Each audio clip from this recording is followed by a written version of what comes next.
Dosis de ciencia. Hoy rompamos el hielo. Nos encontramos nuevamente en nuestra dosis de ciencia a través de la emisora cultural Universidad de Antioquia, compartiendo con el profe Mario Vázquez, con un término además que nos es muy cercano, profesor, en el tema de las relaciones sociales, pero obviamente aquí se tiene que enfocar hacia otro lado, el romper el hielo. Cuéntanos entonces de qué se trata. Hola Joana, ¿cómo estás? Efectivamente, es una frase que utilizamos a nivel de relaciones, pero como lo nuestro es hablar de aviación y de naves espaciales y todas esas cosas, no vamos a hablar efectivamente de relaciones, sino vamos a hablar literalmente de romper el hielo, literalmente. Y ¿por qué hablamos de esto, del hielo, literalmente en el caso de la aviación, por ejemplo?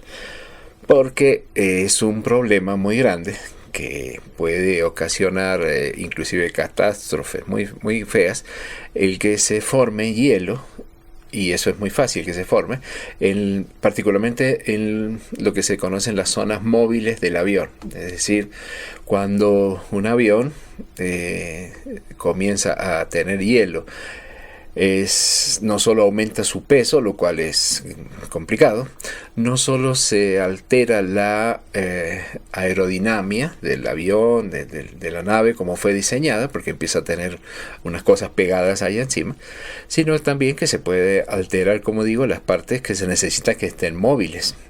Particularmente esto ocurre en las alas. También se afectan algunas zonas del avión que deben mantenerse siempre despejadas, ya lo conversaremos en otra dosis. Y esto es un problema.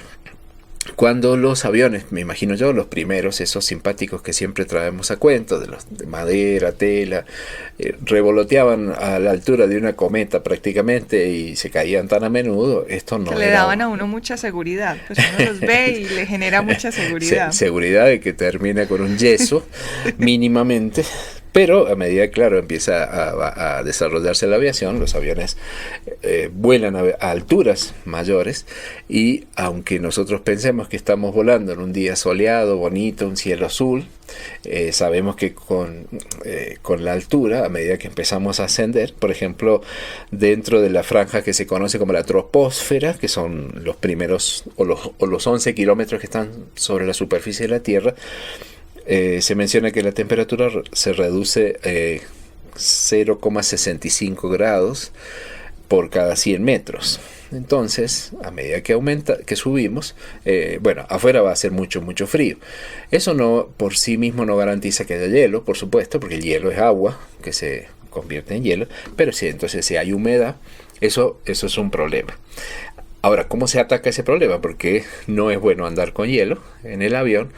Ahora, depende del avión, si es pequeñito o si es muy grande, son las medidas que se toman. ¿Por qué se hacen medidas como para evitar el hielo o para quitar el hielo? Entonces lo que se dice es deshielo o antihielo. En el caso, para el caso de los aviones pequeños, algo que uno no se lo imagina, los aviones pequeños, la zona crítica, una de las zonas críticas donde no debemos tener hielo, es en lo que se conoce como el borde de ataque. Que tú te preguntarás qué es el borde de ataque y yo te contestaré que es el frente del ala, o sea, lo que va la parte del ala que está hacia adelante, es la que ataca el viento. Y ya te imaginarás dónde queda el borde de fuga de los aviones o del ala. Es más grave en el borde de ataque porque es donde empieza a formarse el hielo. Y la forma, porque uno no puede abrir la ventana y pegarle una sacudida para que se caiga, pero esa es la idea, sacudirlo para que se caiga.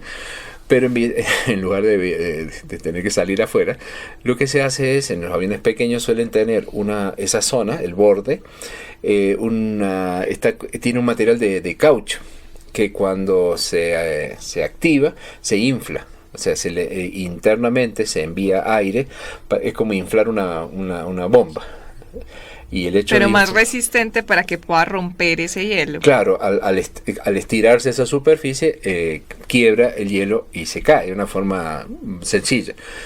Otros aviones, como decía, pueden enviar aire caliente sobre todo ya cuando tenemos aviones que tienen turbinas, se puede manejar el aire, así como manejamos el aire hacia el interior donde van los pasajeros.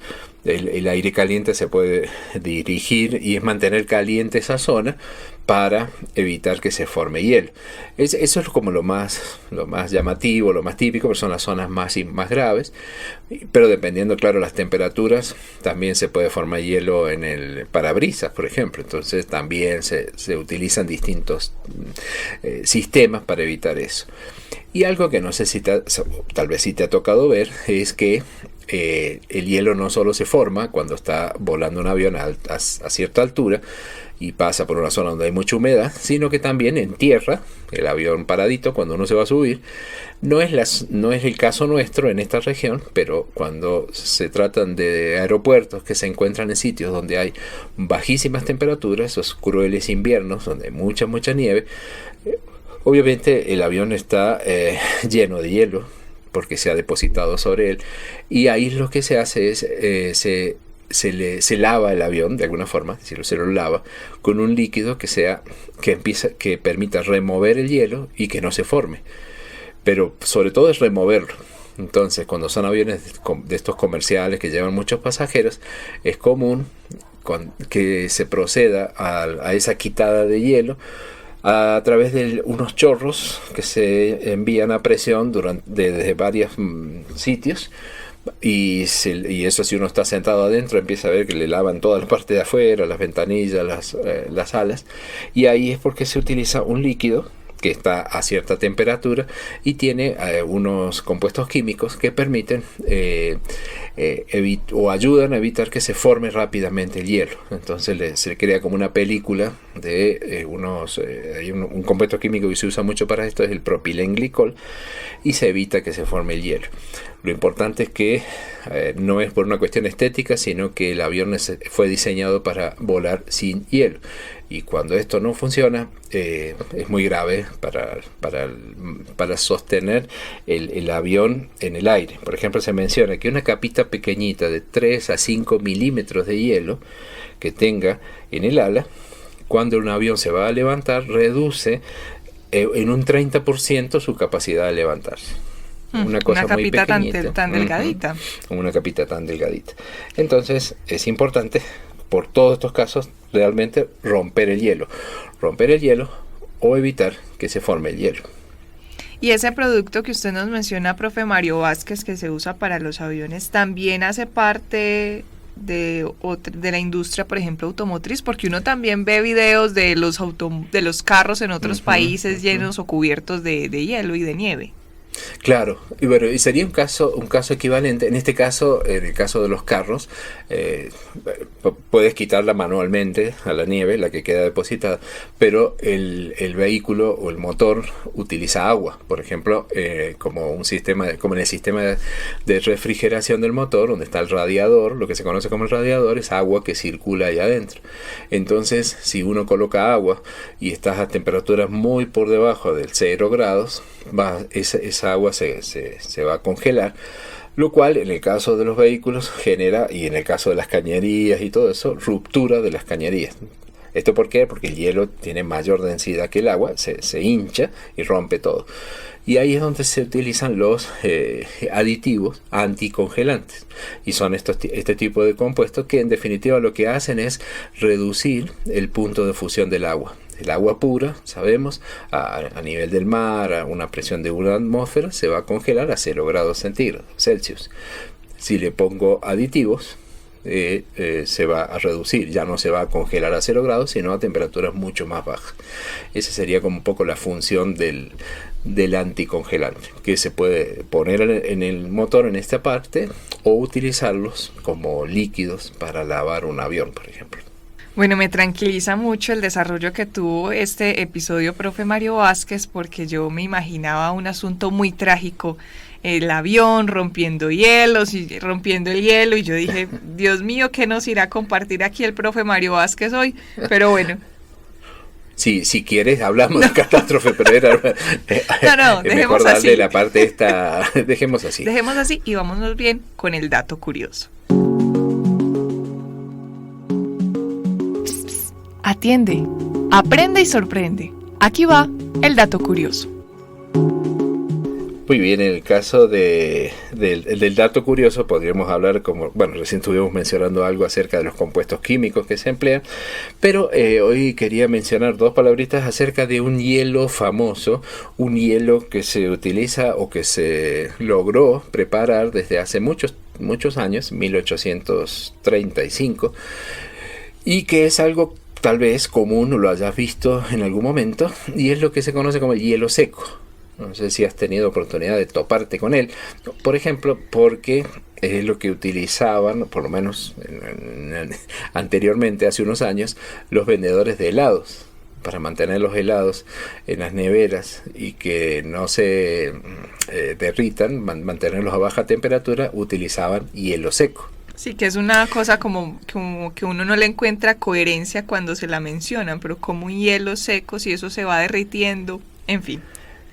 Y también porque ahí hay otra trampa, decimos porque es seco, exacto, pero porque es hielo, porque porque es blanco como el hielo, pero no tiene nada que ver con el hielo. Si el hielo lo consideramos que es agua congelada, no se trata de agua congelada. Porque si vas a poner tus heladitos y le pones cubitos de hielo del verdadero, se van a mantener fríos, pero cuando suba un poquito la temperatura, ese hielo tarde o temprano se empieza a fundir y se convierte en agua.